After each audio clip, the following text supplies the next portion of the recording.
بإذنه وسراجا منيرا.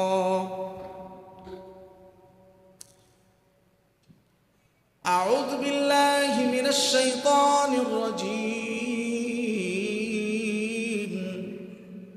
بسم الله الرحمن الرحيم. إن هذه أمتكم أمة واحدة وأنا ربكم فاعبدون. صدق الله العظيم. আমরা একটু মহব্বতের সাথে পড়ি আল্লাহুম্মা সাল্লি আলা মুহাম্মাদ ওয়া আলা আলি মুহাম্মাদ কামা সাল্লাইতা আলা ইব্রাহিম ওয়া আলা আলি ইব্রাহিম ইন্নাকা হামিদুম মাজিদ. আল্লাহুম্মা بارك على محمد وعلى آل محمد كما باركت على إبراهيم وعلى آل إبراهيم إنك حميد مجيد.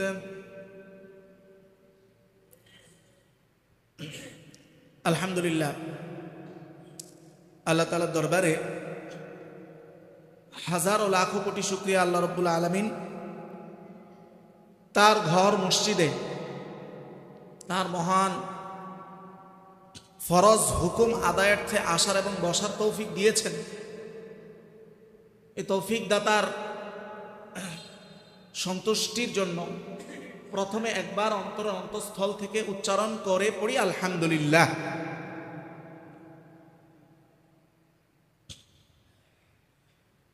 আজকে আমাদের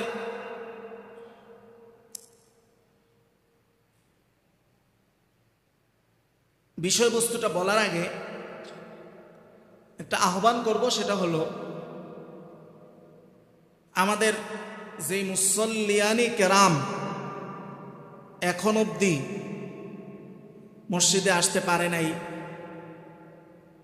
তারা যেন অবসরতা বা অন্য কোনো অনর্থক কাজে সময় নষ্ট না করে মসজিদে এসে আল্লাহর পক্ষ থেকে মুয়াজ্জিনের যে ডাক হয়েছে সেটির যেন হাজিরা দিতে পারে এবং অবসর পুরুষদেরকে নারীরাও যেন মসজিদে তাগিদ করে পাঠিয়ে দেয়, এটা আমাদের পক্ষ থেকে আহ্বান থাকবে।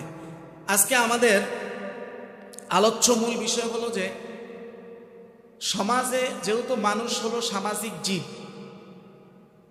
মানুষ একা একা বাস করতে পারে না, সামাজিকভাবে সমাজবদ্ধ মুষ্টিবদ্ধ হয়ে মানুষের জীবন।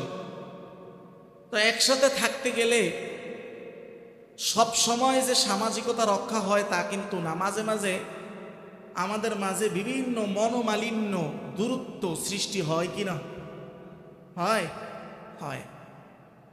তো আজকে মূলত এই যে আমাদের মাঝে বিবাদ হয়, এই বিবাদ হয় কি জন্য, এবং যদি হয় তখন আমাদের করণীয় কি কি কি জিনিস মেনটেন করলে আমরা এই পারস্পরিক বিবাদ ও মনোমালিন্য থেকে নিজেদেরকে বাঁচিয়ে রাখতে পারবো, ইত্যাদি ইত্যাদি বিষয় আজকের আলোচনা। শুরু করি আল্লাহ তাআলার একটি বক্তব্য দ্বারা।